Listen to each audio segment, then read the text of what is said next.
Je voudrais aujourd'hui vous présenter 4 exemples pour parler protection du patrimoine en Chine. Nous avons un très grand pays à l'histoire fort ancienne et ainsi de très nombreuses villes. Il y a plus de 2000 villes relativement importantes en Chine qui ont souvent 2000, 2500, voire 3000 ans d'histoire.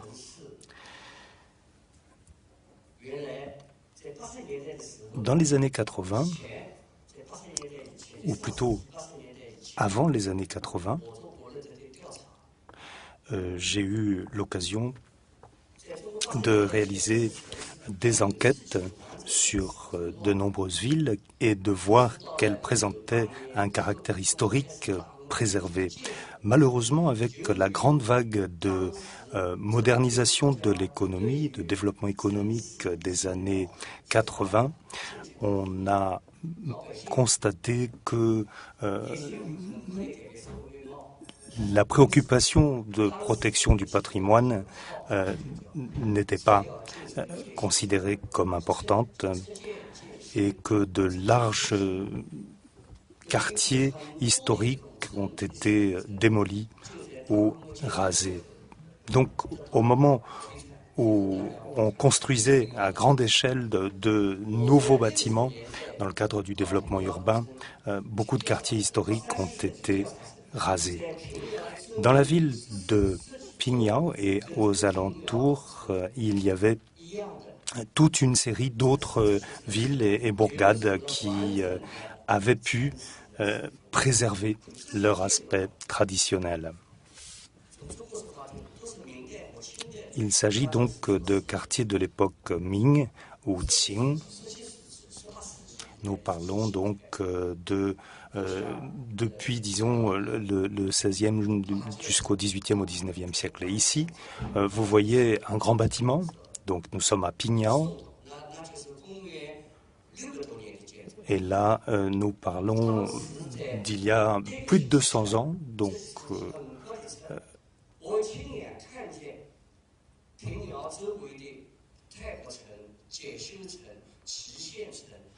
j'ai pu voir toute une série d'opérations de démolition qui ont malheureusement eu lieu en l'espace de très peu de temps, en 2-3 ans, parce qu'on était à l'époque en train d'ouvrir le passage pour de nouvelles routes. Pingyao constitue donc une exception de par l'intégrité de son bâti historique.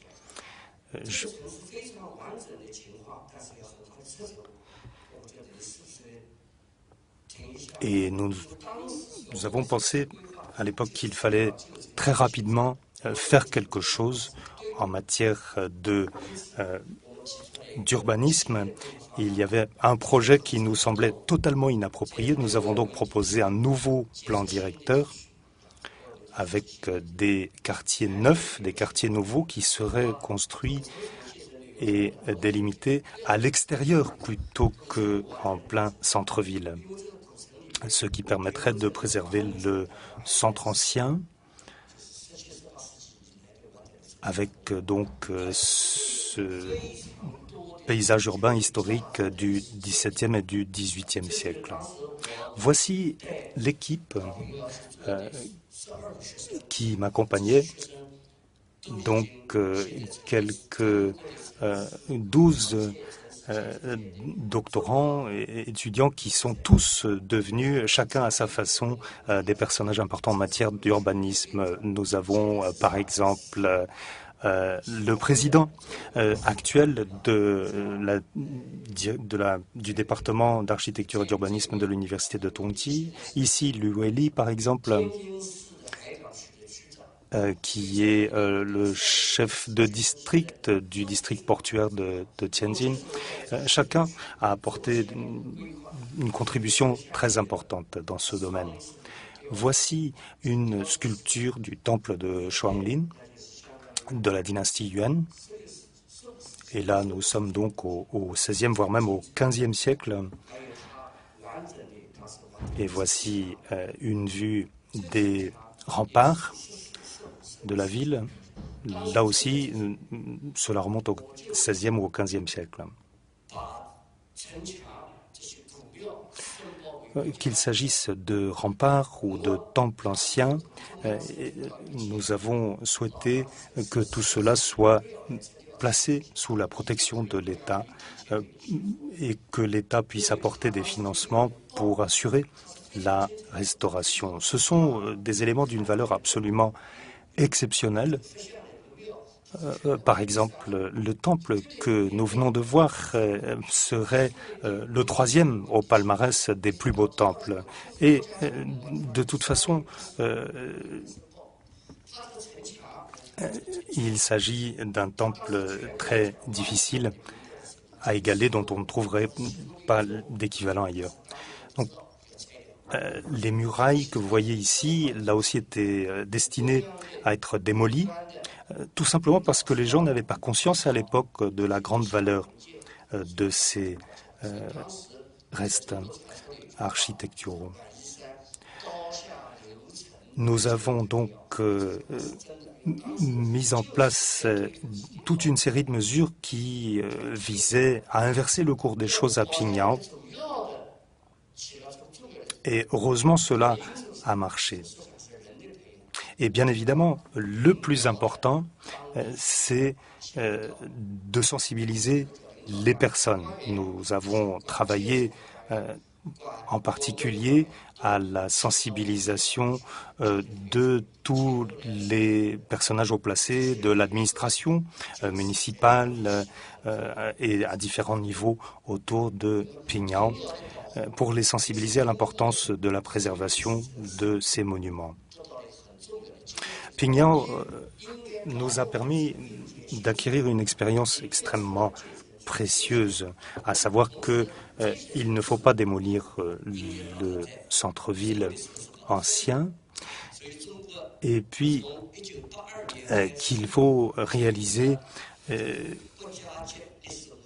une approche méthodique. Nous avons donc créé ce qu'on a appelé les villes à caractère culturel et historique, les villes historiques et culturelles, qui ont été progressivement appelées à se développer en nombre, en partant donc de cet exemple de Pyongyang. Nous avons quelques 18 000 villes à travers la Chine qui méritent une attention toute particulière et une protection exceptionnelle. Pyongyang a donc joué un rôle pionnier dans ce domaine. Il faut savoir prendre les mesures qui s'imposent pour assurer une protection satisfaisante. Alors ce sont des choses qui existaient à l'époque en Europe, mais dont la Chine commençait seulement à se préoccuper, donc peut-être un peu tardivement. Nous avons essayé par la suite de poursuivre nos efforts, et particulièrement après l'inscription sur les listes du patrimoine de l'UNESCO, de villes telles que Pyongyang et Lijiang. Nous avons vu un certain nombre de retombées très positives avec le développement du tourisme. Voilà donc le premier point, le premier exemple dont je voulais vous parler. Voici l'aspect des murailles. Aujourd'hui, vous le savez probablement, les anciennes villes chinoises étaient bâties selon un plan traditionnel avec donc des tours et des murailles. Tout était régi par des règles précises. Il y avait 108 comme nombre fétiche, pour ainsi dire, avec très souvent d'autres chiffres tels que 3000 par exemple, qui précisaient le nombre d'éléments architecturaux. Tout cela était fondé sur des considérations tirées de la pensée confucéenne. Voici une vue de l'époque, donc de 80 ou 81, une photo que j'avais prise dans la ville de Pyongyang. Et pour l'essentiel, nous avons pu préserver cet aspect, ce caractère historique. À l'époque, nous avions donc réalisé des plans très précis pour préparer la protection de cette ville. Vous pouvez constater qu'il y a différentes cours, différentes parties des cours qui sont disposées de différentes façons au sein de chaque enceinte familiale. Il y a toute une pensée qui est associée, par exemple, aux colonnes de l'Est ou de l'Ouest et à d'autres éléments de la charpente ou de la structure d'ensemble. Alors, je voudrais maintenant dire quelques mots sur la charpente de bois traditionnelle des bâtiments chinois. Il s'agit de quelque chose qui trouve sa source il y a plus de 6000 ans, lorsque les Chinois ont commencé à travailler à la construction de structures avec des éléments de bois. Il ne faudrait pas que l'orateur s'éloigne trop de son micro. Donc il parle de la façon dont on peut assembler différents éléments de bois pour permettre une sorte d'assemblage à la fois résistant et souple.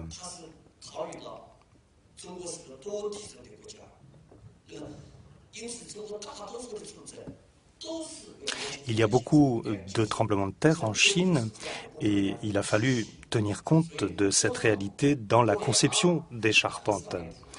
Vous avez ici une charpente traditionnelle avec donc les différents éléments qui sont donc recouverts de tuiles.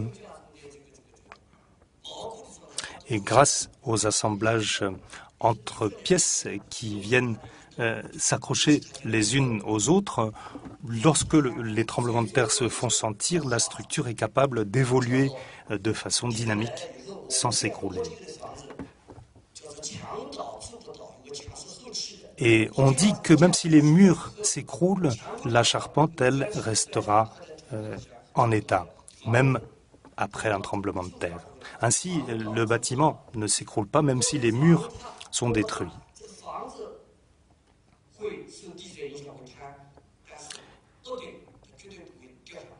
Donc, de la même façon, le toit ne risque pas de tomber et ainsi de tuer les personnes qui se trouvent à l'intérieur. Voici quelques exemples d'assemblage de bois, de structure des charpentes traditionnelles, souvent avec de petites pièces individuelles qui sont orientées vers, disons, les 4 directions. Donc gauche, droite, avant, arrière, par exemple. Et vous pouvez constater qu'il y a ce qu'on appelle des assemblages de dao, donc de petites pièces de bois qui viennent collectivement assurer une solidité tout en souplesse. Voici donc une structure de 1076, la pagode de bois de Yingxian. Et cette structure a survécu à 8 tremblements de terre différents sans s'écrouler. Il y a d'autres structures dans le pays qui ont ainsi su survivre à des tremblements de terre. Mais celle-ci est sans doute la plus haute, sans aucun doute.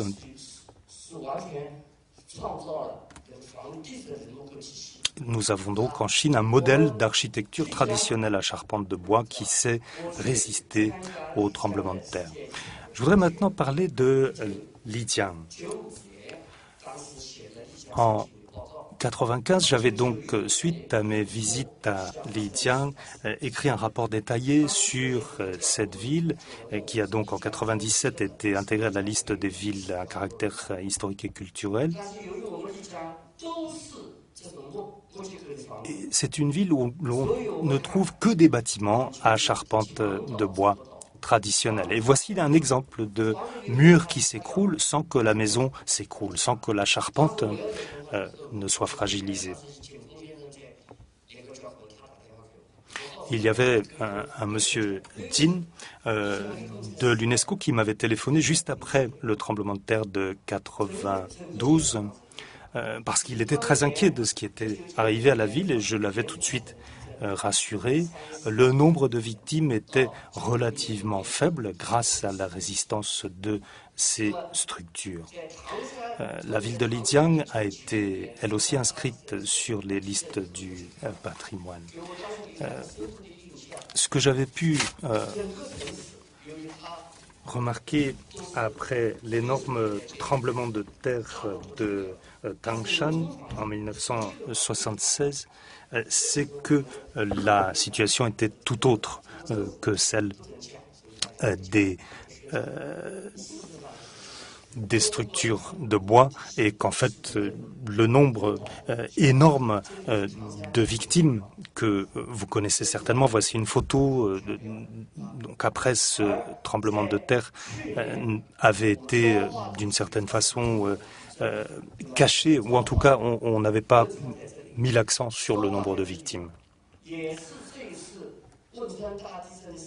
Voici donc la ville ancienne de Changhua qui est figurée ici. Et en 2005, donc une vue d'ensemble de la ville avec le fleuve Jialing.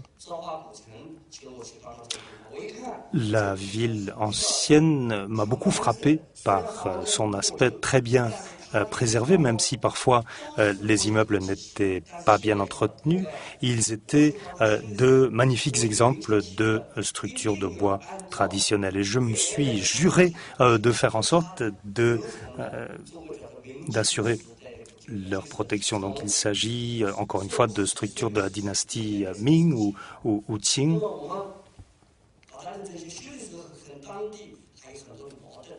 Et il y a évidemment toujours des contradictions inhérentes à ce genre d'initiative. Pour entretenir et restaurer ces structures, il faut consacrer des sommes conséquentes.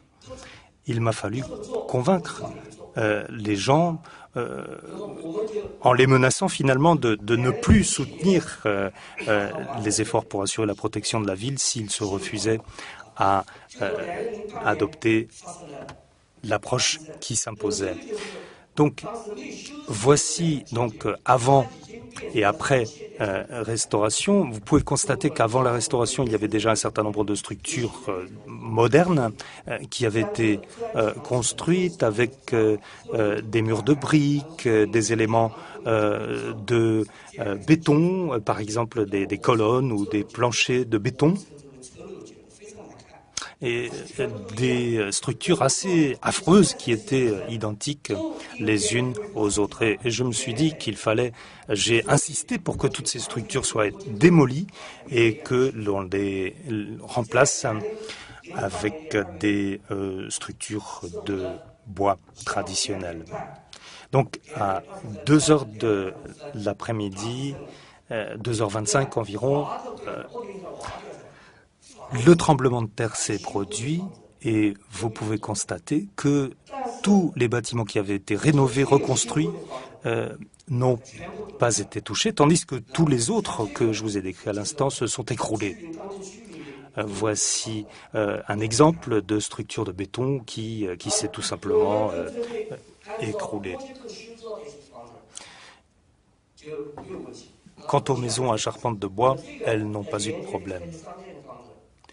Voici quelques exemples de bâtiments à rez-de-chaussée aménagés en commerce le long d'une rue. Nous avons considéré qu'elles n'avaient pas de valeur historique et qu'elles étaient de plus extrêmement laides. Nous avons donc appelé à leur remplacement par des structures traditionnelles comme celles que vous voyez ici. Et là aussi, tout a très bien résisté au tremblement de terre. Personne n'est mort, personne n'a été blessé dans les structures qui avaient été aménagées de façon traditionnelle, ce qui a joué évidemment un rôle très important pour convaincre la population locale et les autorités locales de l'utilité de cette approche. On m'a donc appelé presque tout de suite après le tremblement de terre pour me prévenir que c'était pour nous une grande victoire et que nous pouvions considérer que tout cela était un grand succès.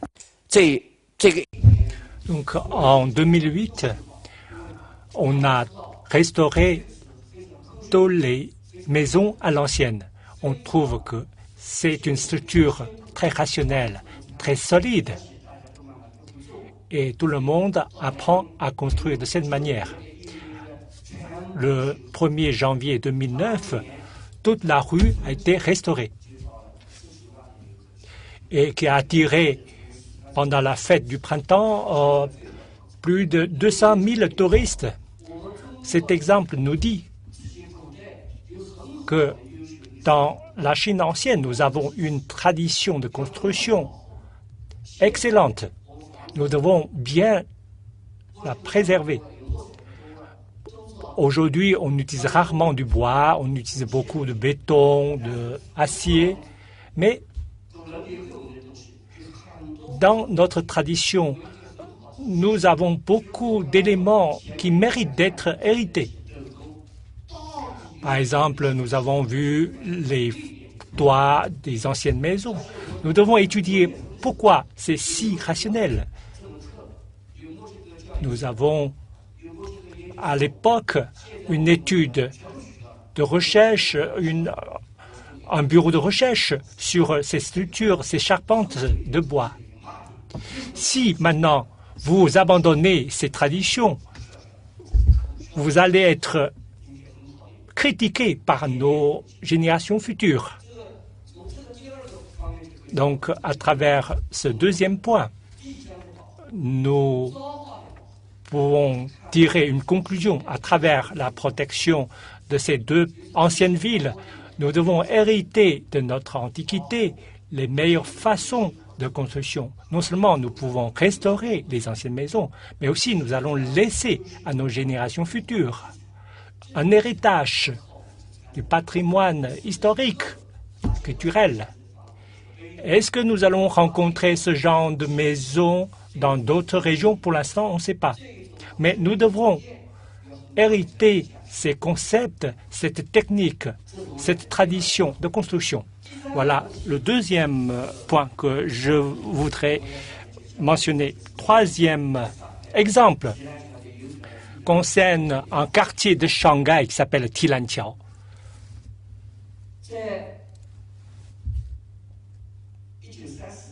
En 1934, à l'époque de Hitler, les Juifs ont été persécutés partout dans le monde. À l'époque,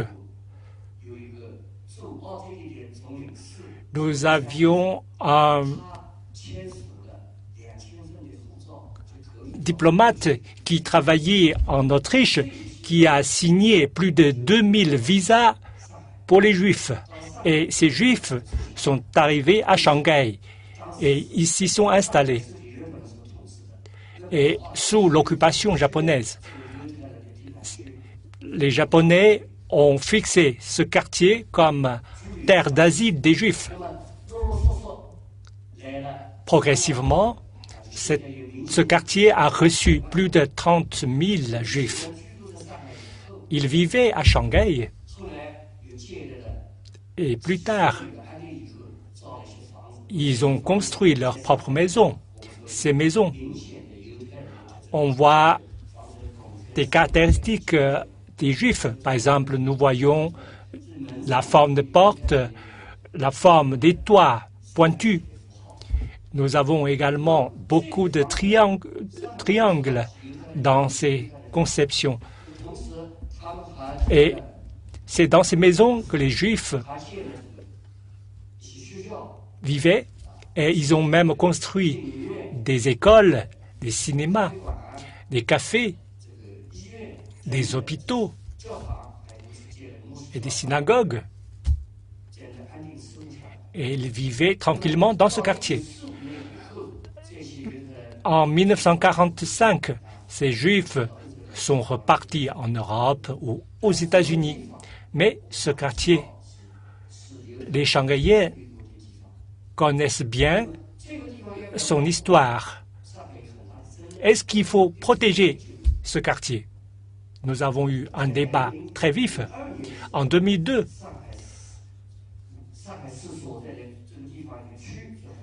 dans l'arrondissement de Hongkou, qui voulait démolir ces maisons pour développer le quartier de Bond. Le quartier du Bond est le quartier le plus prospère de la ville. Et là, l'arrondissement pourrait y construire beaucoup de gratte-ciel. Mais lorsque je prenais connaissance de cette décision, j'ai pensé que c'est un quartier historique. Il faut bien le conserver. Et en plus, c'est un quartier qui a ses propres caractéristiques. Par exemple, dans le nord, on voit des maisons carrées, des cours carrées. En haut et en bas, c'est des maisons, des jardins, des mandarins qui ont aussi leurs propres particularités. Et dans la province de Fujian, nous voyons ce genre de bâti rond. Et en bas, à Canton, c'est des tours carrées. Et à l'époque, beaucoup de Chinois ont quitté leur pays natal.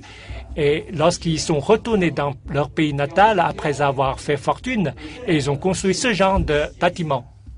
Et qui sont tous classés sur la liste du patrimoine mondial de l'UNESCO. Et dans ces bâtiments, on trouve des cours au milieu. Par exemple, en bas, nous voyons que c'est des bâtis faits par la terre dans la province de Shanxi ou dans la zone autonome de Xinjiang. Ils ont aussi leurs particularités et leurs cours carrés au milieu. Ça, c'est une maison dans la province de Anhui. Nous avons des petites pentes à l'intérieur.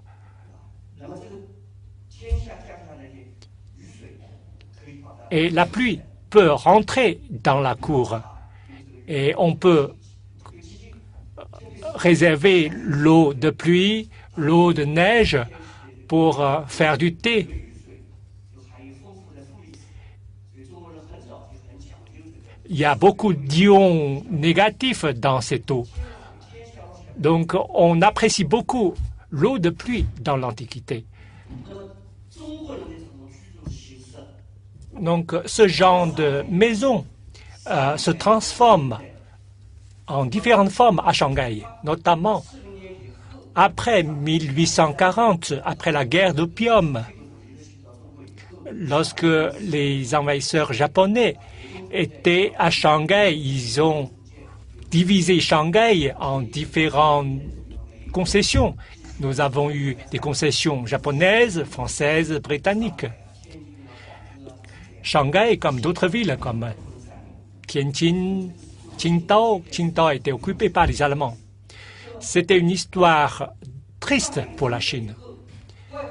Mais après l'installation des concessions, les Britanniques vivaient dans leurs concessions, ils construisaient dans ces concessions, mais des Chinois vivaient dans ces concessions. Et ils construisaient également beaucoup d'habitations. Mais ces concessions étaient considérées comme des territoires étrangers. Donc, dans ces concessions, les maisons chinoises étaient d'une autre forme, notamment à l'intérieur. Voilà des petites rues de Shanghai. À l'intérieur de la rue, on voit beaucoup de caractéristiques chinoises. Mais dans l'ensemble, le quartier présente plutôt des caractères européens ou new-yorkais, notamment sur le plan d'urbanisme. Donc on voit bien que les Chinois sont persévérants pour conserver, préserver leur construction historique. Voilà une maison chinoise, on a besoin d'une cour carrée au milieu. Tout à l'heure, nous avons vu des maisons au nord, à Pékin, à Nanjing, à Suzhou, à Yangzhou, à Anhui, à Sichuan. Toutes ces maisons ont tous muré autour d'une cour carrée. Mais une fois dans la concession, ces maisons sont devenues des petites rues comme on a vu tout à l'heure. Voilà une maison chinoise transformée où a eu lieu le premier congrès du Parti communiste chinois. Cette forme, est-ce qu'on doit la préserver? Bon, est-ce qu'il y a d'autres constructions à préserver? Est-ce que les Shanghaïens ont l'intelligence de transformer intelligemment ces constructions? Nous pouvons citer un bel exemple de Xintiandi à Shanghai.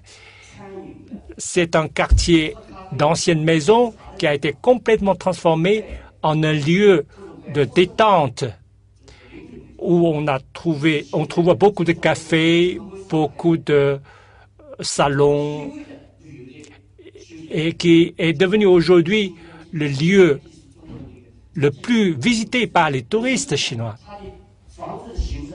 Voilà, c'est la forme de Xintiandi.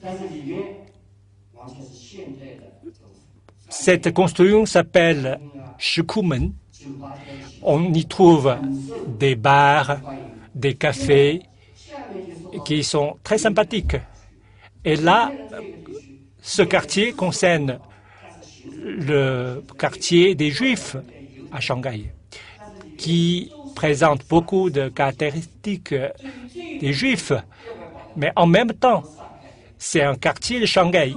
Il y a aussi des particularités des maisons de Shanghai. Est-ce qu'il faut les conserver?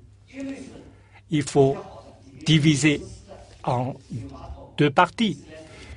D'une part, il y a des maisons plus modernes avec sanitaires. D'autres maisons sont plus anciennes. Il n'y a pas beaucoup de sanitaires dans ces anciennes maisons. Alors, notre fondation a mené une enquête sur ces anciennes maisons, notamment la deuxième partie des maisons, dans le quartier des Juifs. Et nous avons proposé de les conserver.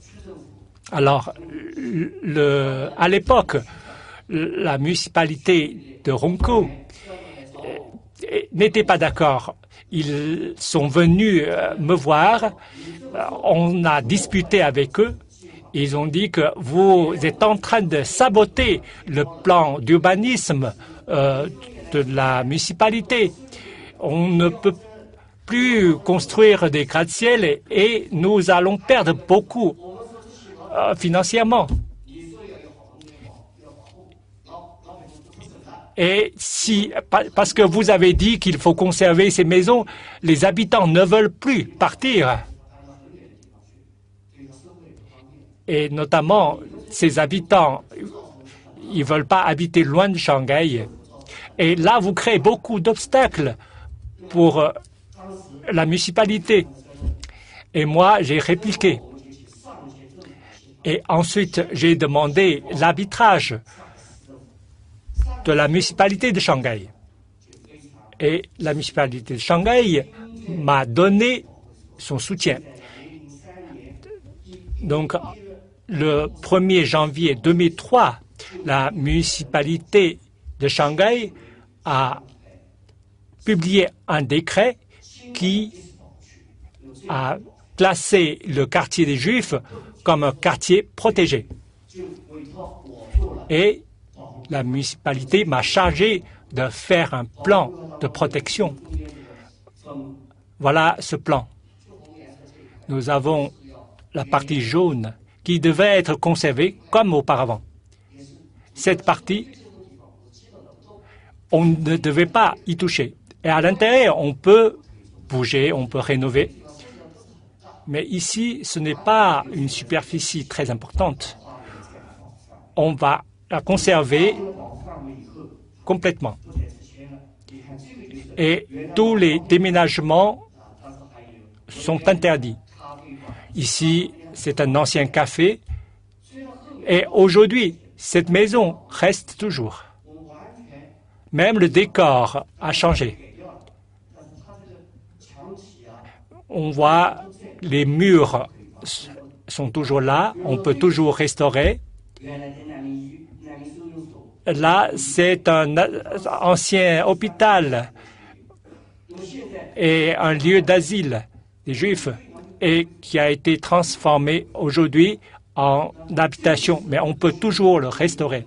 Voici une synagogue construite par des Juifs qui a été complètement restaurée. Et on a créé un musée pour les victimes juives. Voilà beaucoup de maisons sur la rue sous cette forme. En 2006,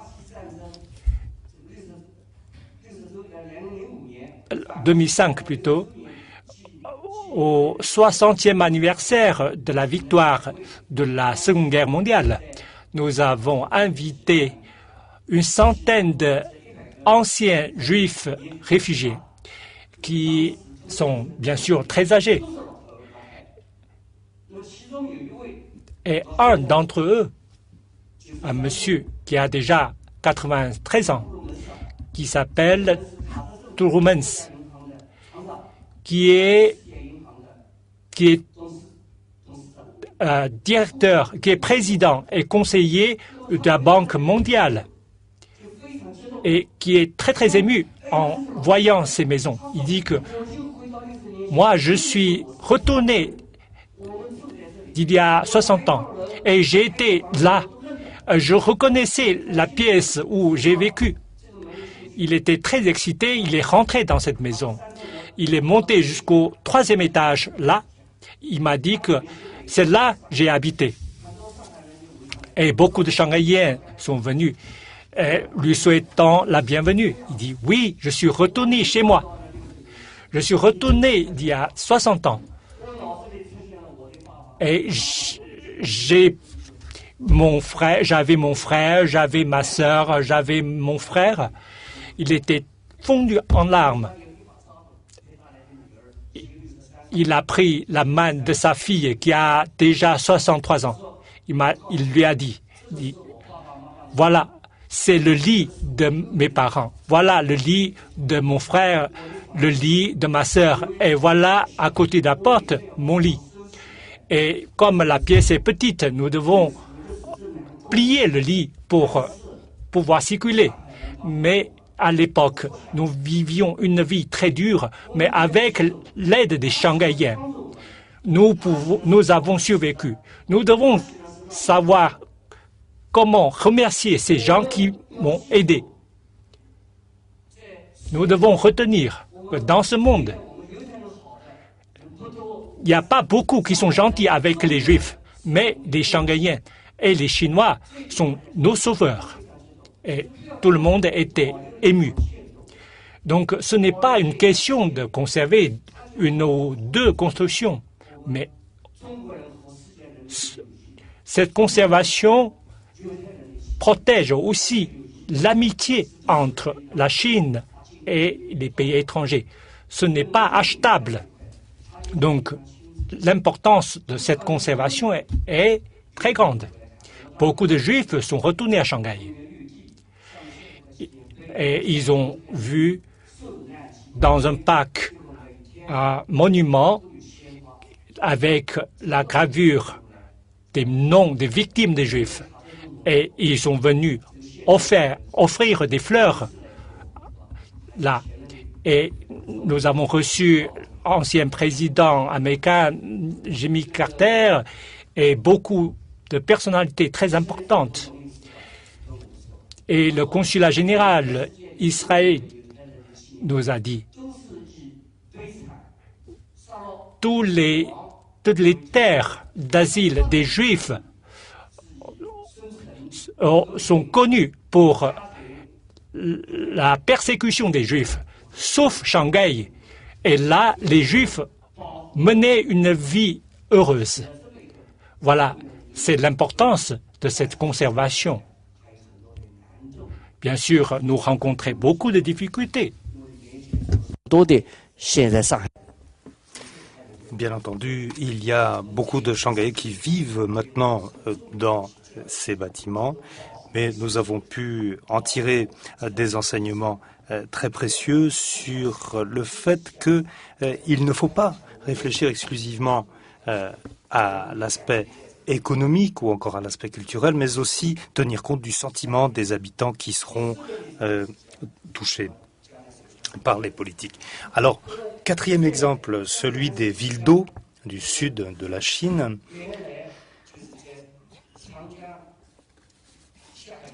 Donc, dans les parties inférieures du cours du Yangtze, des villes comme Suzhou, Hangzhou, Ningbo sont ce qu'on appelle des villes d'eau avec ce quadrillage de cours d'eau,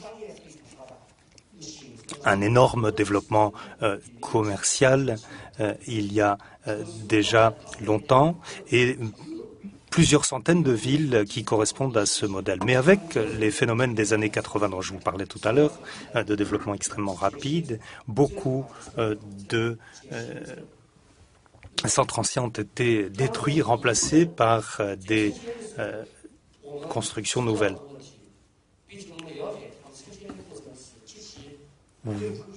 Nous avons constaté qu'il n'y avait rien de rationnel à ces phénomènes et qu'il était important de pouvoir mettre en œuvre des politiques d'ensemble qui permettent une meilleure préservation. Il est sans doute difficile pour un Européen d'imaginer la vitesse à laquelle ces choses se produisent, ou se produisaient à l'époque, en tout cas en Chine. Et tout cela dans le désordre le plus total. Voici par exemple une usine qui pollue, qui dégage des volutes de fumée noire et en tant qu'unité de production, les responsables refusent de réduire les niveaux de pollution pour permettre une meilleure protection de la santé des enfants, considérant que de toute façon, ces enfants grandiront bien un jour et que l'important, c'est la production. Les questions de pollution n'ont toujours pas été résolues d'ailleurs. Mais à l'époque, nous avions constaté qu'il était essentiel d'apporter une protection optimale à ces villes d'eau du Sud. Nous avons donc identifié un certain nombre de villes à privilégier. Voici donc un plan qui montre la situation de ces villes, Luzhi, Tongli, Zhouzhuang, Xitang, Wuzhen, Nanxun, et par la suite, nous en avons ajouté 6 autres. Donc sur l'ensemble de cette région. 12 donc au total qui avaient pu avoir la chance de voir leur patrimoine bâti préservé. Nous avons constaté que chacune de ces villes était à l'écart des principaux axes de communication routière et que de ce fait, le développement économique était moins mis en avant. Par exemple, ici, vous avez Shanghai. Et à l'époque, la nationale que vous voyez là n'existait pas encore. il fallait aller jusqu'ici par la route et ensuite prendre un bateau pour se rendre à Zhouzhuang. Alors, c'était assez incommode de faire le voyage et cela explique peut-être en partie les choses. Maintenant, il faut 2 heures pour faire l'aller-retour par la route, alors qu'à l'époque, il fallait, disons, 2 jours pour faire un aller simple et 3 jours pour faire l'aller-retour à cause des horaires des connexions sur l'eau.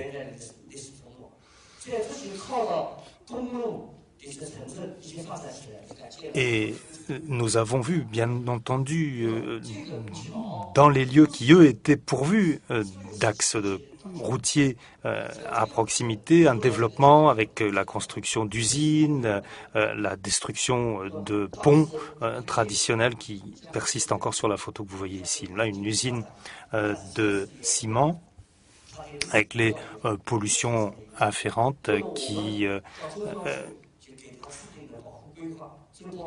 avaient des conséquences sur l'environnement. Donc, ici, Zhouzhuang, tout ce que vous voyez ici, donc en rose, ne doit pas être touché. Tout ce qui est en marron doit être bien protégé. Et puis, vous voyez donc les 2 principaux fleuves ou rivières. Et puis, pour le reste, il était possible d'apporter des modifications au bâtiment, mais en conformité avec le plan directeur ou le plan de protection. Et voici donc un exemple de bâtiment. Vous voyez que c'est un complexe absolument énorme avec 8 cours différentes, donc qui a une façade sur le cours d'eau. Et à l'époque, donc, ce complexe avait été démoli pour être converti en usine. Mais nous avons pu le reconstituer pour le remettre en état, restaurer sa configuration d'origine. Voici donc un exemple de scène que l'on pouvait trouver à l'époque à Zhouzhuang, quelque chose d'absolument magnifique. Il ne fallait surtout pas remplacer tout cela par des structures contemporaines. Autre exemple, celui de Tongli avec ses jardins tout à fait remarquables. Ici, le jardin Tuisui. Lorsque nous nous sommes rendus à Tongli, eh bien, le jardin que vous voyez là était lui aussi transformé en usine. Il n'y avait plus d'eau, c'était un amas d'immondices, un dépôt d'ordures.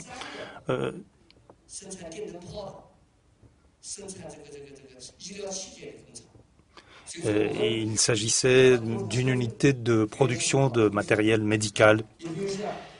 Et là aussi, il a fallu obtenir la remise en état, la restauration. Ici, donc, à Wuzhen, vous voyez une succession de maisons qui débouchent chacune sur l'eau, avec à chaque fois des caractéristiques particulières. Ici, à Nanxun, vous pouvez constater qu'il y a des portiques ou des porches le long de l'eau. Partout, on trouve des exemples spécifiques. Ici, par exemple, à Nanxun, avec le développement du commerce, un commerçant était venu jusqu'en France, à Toulouse, et s'était fait construire une maison de style occidental. C'est ce que j'appelle un mariage harmonieux entre Orient et Occident. Mais lui avait décidé de mettre sa cour à l'arrière sur le mode traditionnel avec donc une salle de bal et d'autres particularités occidentales.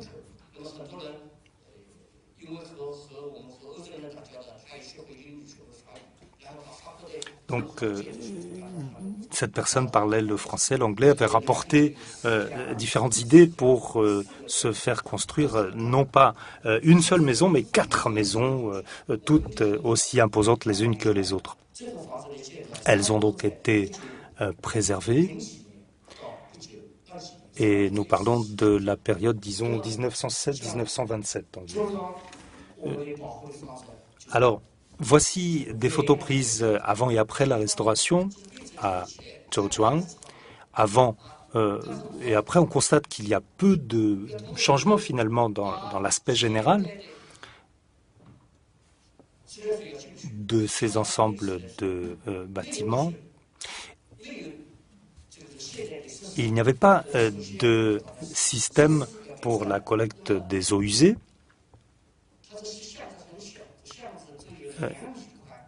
Vous avez ici donc un pont qui ne faisait que 2 mètres de largeur. Il était très difficile de faire passer des canalisations pour la collecte des eaux usées. Nous avons donc été obligés de les poser sous l'eau.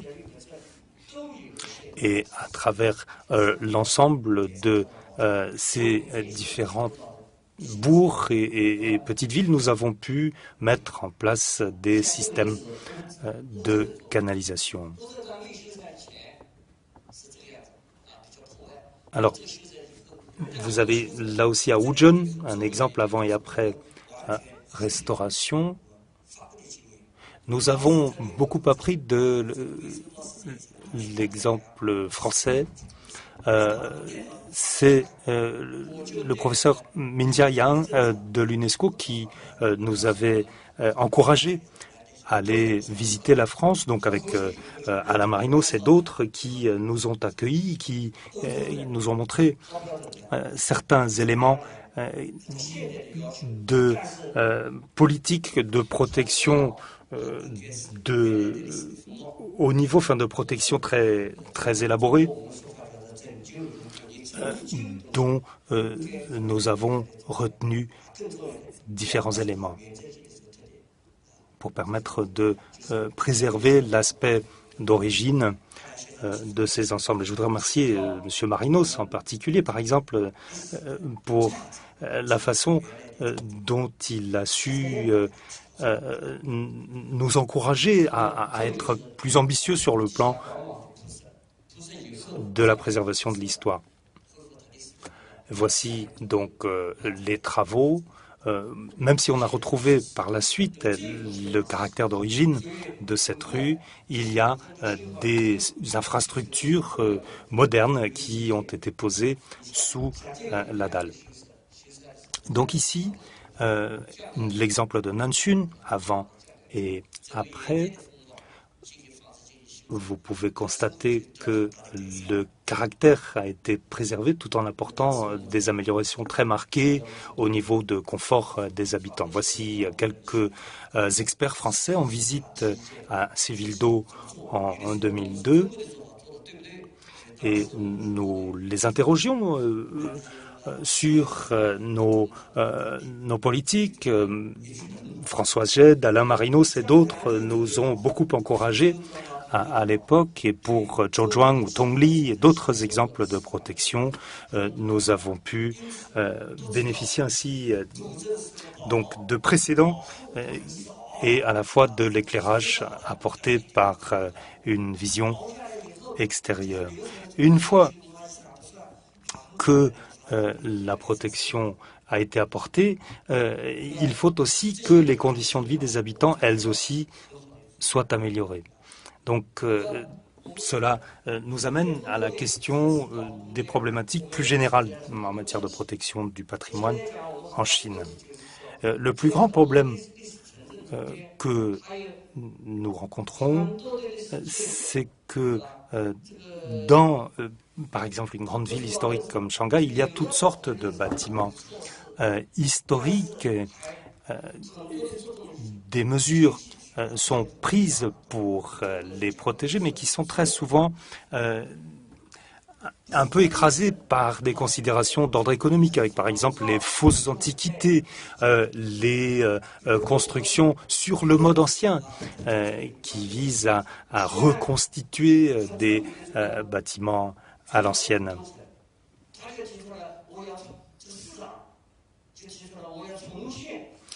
Et vous avez des exemples, par exemple, de de maires qui ont voulu reconstruire des ensembles de structures sur le mode de la dynastie Han, comme si on pouvait recréer un bâti qui existait il y a 2000 ans, ou voire seulement 400 ou 500 ans. Et cette reconstruction à l'ancienne a été souvent adoptée dans bien des cas. Il y a par contre un avantage à cette approche qui est de permettre d'attirer énormément de touristes. Et là aussi, cela crée des problèmes nouveaux. Vous avez ici l'exemple de Chufu, qui est aussi un site protégé au titre du patrimoine de l'UNESCO. Et en 98, la muraille avait été démolie. On ne m'avait pas écouté à ce moment-là. Et lorsque la reconstruction a été opérée, j'ai été une nouvelle fois sur place en leur disant « mais il ne faut surtout pas faire comme ça ». Ils considéraient qu'ils pouvaient reconstruire une muraille de l'époque Han. Mais à l'époque Han, on ne faisait pas du tout comme ça. Il y avait à l'époque des murailles d'argile, de terre battue. On ne travaillait pas du tout avec des briques. Donc c'est vraiment de la falsification pure et simple. Et ici, vous avez donc le nouveau Bouddha de Leshan, après la destruction du Bouddha de Bamiyan. L'idée était de reconstruire un Bouddha encore plus grand. Et cela en plein dans un site de l'époque Han. C'est, comme vous pouvez le voir, une structure absolument gigantesque. Il fallait payer 80 yuan pour acheter son billet d'entrée. Et je les ai critiqués vertement, après quoi je n'ai plus été invité sur place. Mais suite au rapport que j'ai présenté, les autorités centrales, elles aussi, se sont montrées très critiques à leur égard en disant qu'on ne pouvait pas procéder de cette façon et que nous étions là sur un site d'une grande valeur patrimoniale qui était finalement défiguré en transposant des éléments qui avaient existé en Afghanistan. Mais nous constatons qu'il y a énormément de progrès, même si les problèmes persistent. Il y a par exemple cette espèce de surpopulation touristique de beaucoup de villes d'eau comme Zhouzhuang.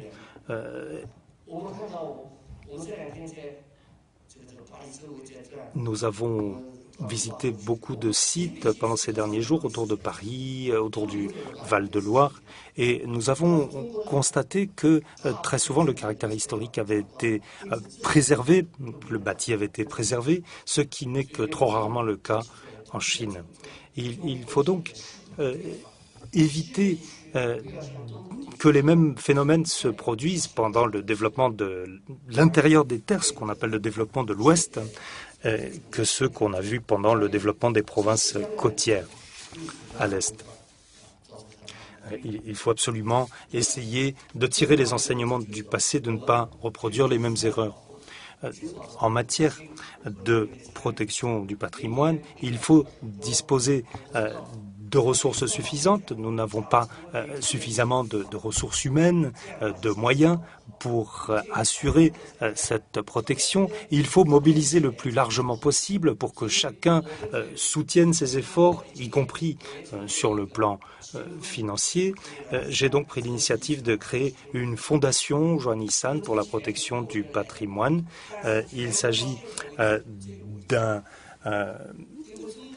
d'une fondation qui est financée par des fonds privés, mais nous espérons que les autorités, elles aussi, finiront par appuyer nos efforts. Il est extrêmement difficile d'avancer quand on n'a pas de financement public. Et nous avons pu réaliser un certain nombre de projets très importants depuis la création de cette fondation. L'année dernière et cette année, nous avons pu beaucoup progresser avec cette enquête très détaillée sur les Shikumen et les quartiers de Shanghai qui nous ont permis de recueillir énormément d'informations. Mais au niveau de l'État, on ne peut pas s'occuper de tout cela. Et à travers ma propre fondation, les gens acceptent bien. Mais nous pouvons faire l'économie de beaucoup d'argent. Nous pouvons restaurer des constructions avec peu de fonds. Mais le gouvernement peut aussi faire l'économie des fonds. Et j'ai parlé avec certains maires de ce problème. Je leur demande une ligne de TGV entre Shanghai et Pékin. Cela coûtera quelques centaines de milliards de yuans. Mais pour la protection des anciennes villes, par rapport à cette infrastructure, cela ne coûte pas grand-chose. Est-ce que vous pouvez sortir un peu plus d'argent? Mais ils m'ont dit que vous pouvez donner vos propositions, donner un programme, on va l'étudier. Mais cette réponse, je l'ai entendue il y a déjà plus de 10 ans. Donc, le travail dans la protection des anciennes villes est très lent. Nous souhaitons obtenir les soutiens de tous les côtés. Nous ne pouvons pas faire la publicité, nous ne pouvons pas mobiliser les moyens des pouvoirs publics. Donc, nous devons profiter de la politique du gouvernement dans la protection des monuments historiques. Nous savons qu'en France, vous avez Mérimée, Marot, différentes fondations. Vous avez votre règlement, votre loi. Et en Chine, c'est un problème encore. Nous n'avons pas encore une loi bien appliquée. Nous avons beaucoup de travail à faire. Donc, dans la protection des monuments historiques en Chine, nous avons encore beaucoup à faire, mais avec l'aide de nos amis, nous allons continuer à faire notre travail. Voilà, à la création de ma fondation. Et à l'époque, quand je suis allé à Pékin, j'ai demandé le soutien de la municipalité de Pékin et je n'ai pas eu de réponse. Alors là, j'ai obtenu cette réponse, ce soutien du maire de Shanghai, qui était mon professeur, qui m'a emmené partout pour faire des enquêtes. Nous avons parcouru quelques centaines de villes. Une fois que j'ai créé cette fondation, les fonds privés commencent à intervenir dans la protection. Voilà une enquête que nous avons menée sur le Grand Canal de Chine.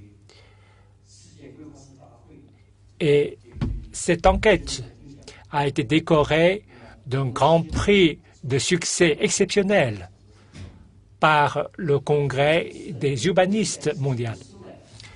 Et je suis venu aussi avec quelques livres que j'ai écrits. Je souhaite pouvoir vendre quelques exemples ici. C'est aussi un soutien pour ma fondation. Voilà, à Shanghai, aujourd'hui, il reste beaucoup d'anciennes maisons type Shikumen. C'est des anciennes maisons de Shanghai. J'ai proposé au maire de Shanghai, vous devrez protéger, préserver ce quartier. Il ne faut pas démolir. Et Shanghai ne peut pas démolir tout pour construire des espaces verts. Il vaut mieux préserver ce quartier et le rénover pour laisser un style propre à Shanghai, des gratte-ciel à côté des maisons bungalows. Parce que Shanghai a connu beaucoup de démolitions des quartiers.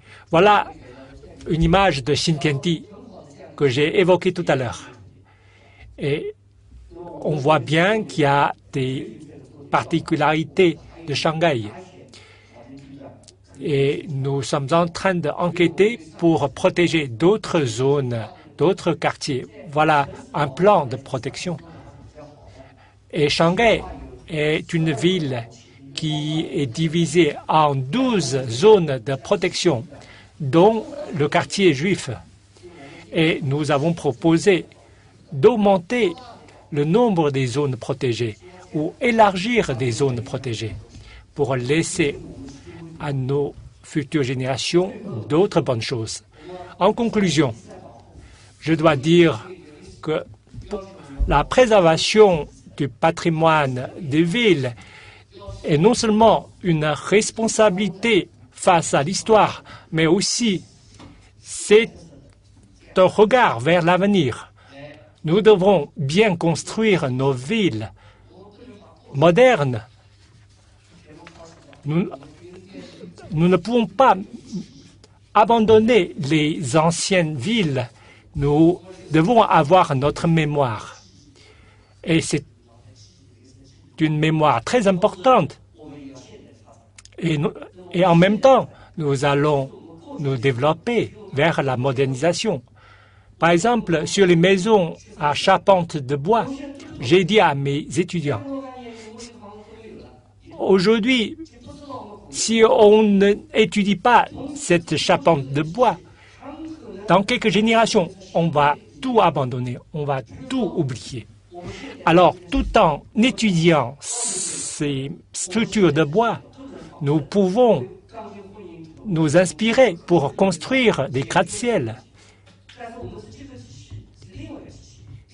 Aujourd'hui, nous avons différentes structures. Nous avons des bétons, nous avons de l'acier, nous avons des structures de bois, mais la structure chinoise de bois n'a rien à voir avec les structures de béton ou d'acier. En Chine, on reste souple pour résister contre les changements. En Occident, la conception, c'est de résister avec fermeté. Mais en Chine, c'est résister avec souplesse. Voilà cette pensée traditionnelle chinoise. Mais aujourd'hui, on est en train de l'oublier. C'est pour cela que nous sommes responsables pour conserver nos constructions. Nous avons vu des villes d'eau au sud du fleuve Yangtze et qui sont très beaux. Et quand on voit des nouvelles constructions, des nouvelles villes, nous avons souvent l'idée de voir les mêmes choses partout. Et c'est des villes très laides. Alors, les anciennes villes d'eau, même c'est des villes qui se dispersent partout. Chaque ville conserve ses particularités. Zhouzhuang, Dongli, ils ne se ressemblent pas. Et quand je montre les photos, chaque photo est un art, est quelque chose de très attirant. Voilà, merci.